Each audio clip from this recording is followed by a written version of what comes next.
வாழைக்காவை மட்டும் எடுங்க. ஆன் பண்ணிட்டீங்களா? ஆனில் தான் இருக்குது. எங்கே ஆனில் இருக்கு?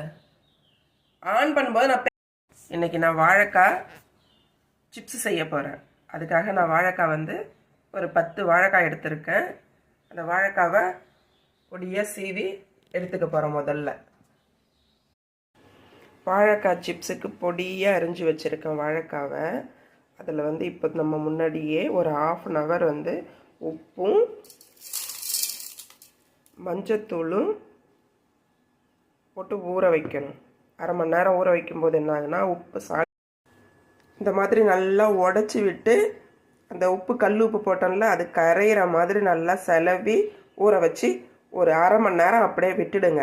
அதுக்கப்புறமா எடுத்து எண்ணெயில் நம்ம பொரிச்சு எடுத்துக்கலாம். இப்போ வாழைக்காய் ஊற வச்சு நம்ம 1/2 hour ஆகிப்போச்சு. நம்ம முன்னாடி போட்டதுக்கு இப்போக்கே உங்களுக்கு கலர் நல்லா தெரியும். இப்போ நல்லா எல்லோயிஷாக அந்த மஞ்சத்தூள் எல்லாம் அந்த சாறு மாதிரி இறங்கி வாழைக்காயில் இருக்குது. இந்த ஸ்டேஜில் நம்ம ஃபில்ட்ரு பண்ணிடலாம்.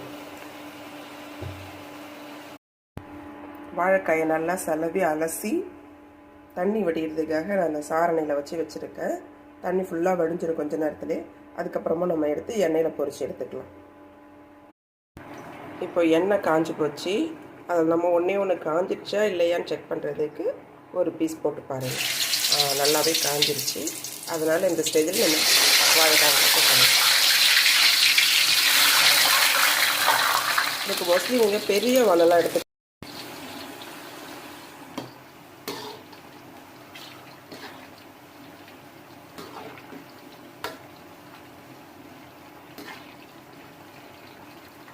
லைட்டாக கிண்டி விடுங்க.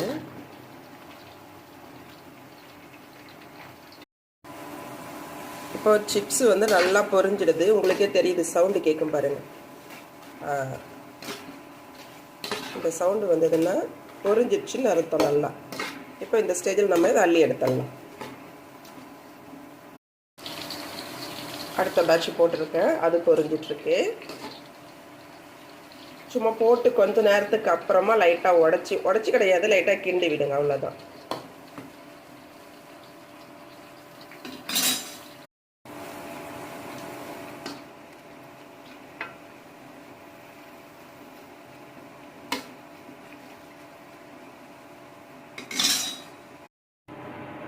நல்லா பொரிச்சு முடித்து எடுத்து வச்சதுக்கப்புறமா இந்த ஸ்டேஜில் நான் ஒரு நூடுல்ஸ் மசாலா இருக்குல்ல, அந்த பாக்கெட் கொஞ்சமாக எடுத்து பாக்கெட்டை கட் பண்ணி கொஞ்சமாக எடுத்து அதில் போட போகிறேன். இது போடும்போது உங்களுக்கு அந்த டேஸ்ட்டு கொஞ்சம் இதெல்லாம் கொஞ்சம் நல்லாயிருக்கும்.